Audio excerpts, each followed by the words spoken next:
Ug karon sir mga idol, arangkada na butas kadagatan ani. Mao nang sayo pas kabuntagon, mi ani nagitas bye-bye kay aron makagikan tag sayo ug makapanaktak tag sayo ani. Ingon ani among panagat sir mga idol, itaktak ang pukot dayon atong abugon. Kinahanglan magyud nato abugon kay aron makakuha pud og isda. Sa inyong nakita sir mga idol, nagkapakapa ko mao na among pag-abog sa isda. Pag-abot sa bunuan amo na dayon ni siradan. Siradan nato ni kay aron dili gyud makaikyas ang isda ba. Kay bahala og sige kag pangibot anang isda anang sulod. Kay kung makaikyas manggali dili gyapon makalingkawas. Kay na-trap naman ni sila. Magtuyok-tuyok ra gyud mga isda sulod sa bunuan no. Nya masakpan ra gyapon nato mga isda sir mga idol kanang nakabuhi. Mobalik man po na sila og tago po. O tanawa sa mga idol o nalingaw gyud ko og ibot ani mga isda. Kay perting daghana gyud pog isda aning taktaka. O surbol-surbol ra gyud atong tirada na sa mga idol kay basin makabuhi na sa. Pareha atong previous video nga akong gi-upload ba dili na ta kaigo nga perting bangaan na gyud kay nato ani. Sayang kayong isda mao nang puniton na lang nato kay aron sigurado gyud. Sama sa inyong nakita karon sa mga idol o. Galumpaan na ra gyud ako magkumpare og mga kauban akong ibot ani mga isda. Naspasay gyud ibot ani sa mga idol kay perting daghana gyud ing isda gyud. Naka-timing puta aning taktaka naka-jackpot ta kay daghang isda.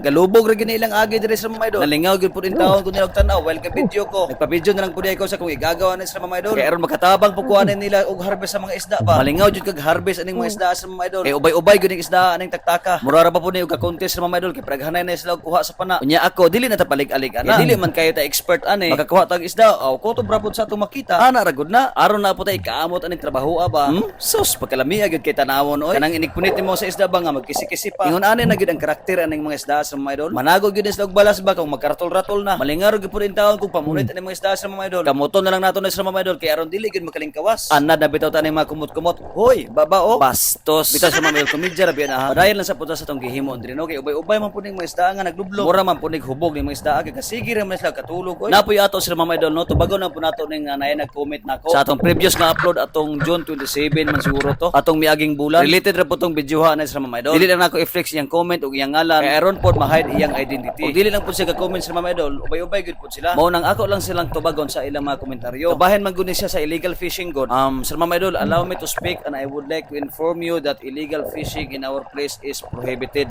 English man mura man og correct. Sana all. Ayog sa ba dihapon English pud nagsabi pa lang nila di ta kablom tirada. Bitaw sir mga idol, balik ta sa atong topic nga katong nay nag-comment. Daghan tag mga klase-klase nga illegal fishing sir mga idol. Gawas akong nahibal-an, ako sa dang na-experience. Matod pa sa ga-comment sir mga idol, gilanit na namon isda. Kanang lanit man god mo na pang pusuning sa isda. Nakakita naman mo sir mga idol no sa atong video karon. Nakita ba ninyo nga naglanit me? Mailhan man pud sa isda no kung gilanitan ninyo. Kay galangoy-langoy gyud ang isda nga buyong. Mao na siya ti mailhan. Nya sa atong video, nabay isda yung nakita diha nga naglangoy-langoy nga nabuyong. Inigpunit manggali nato sa isda nga naglublob pa sa balas kisi-kisi pa. Mao na literal nga legitimate ang atong pagpamukot dire. Okay, so much for that sir mga idol. Balik na sa tatiri no. Mao na ni among mga nakuha tanan nga mga isda sir mga idol. Balik kaning huwara sa isda sa mga idol. Isa kataktakan ra ni. Himabaw gyud sa tuti nga balde nga atong nakuha. Ubay-ubay gyud mga isda nga atong nakuha aning taktaka sa mga idol. Nalipay gyud mi nagsudong halos napuno na gyud ang pom. Mao na pud mga isda nga atong gisundan atong primerong huwad sa mga idol. Napuno na gyud. So pwede na kay mo uli oy. Timing man pud kay hapit na sa niting paniud to. Ay unsa pay langayan? Manguli ta oy. Syempre, dili pud ni mawala ni atong ice baby no. Aron dili pud mabaho ni atong isda ba.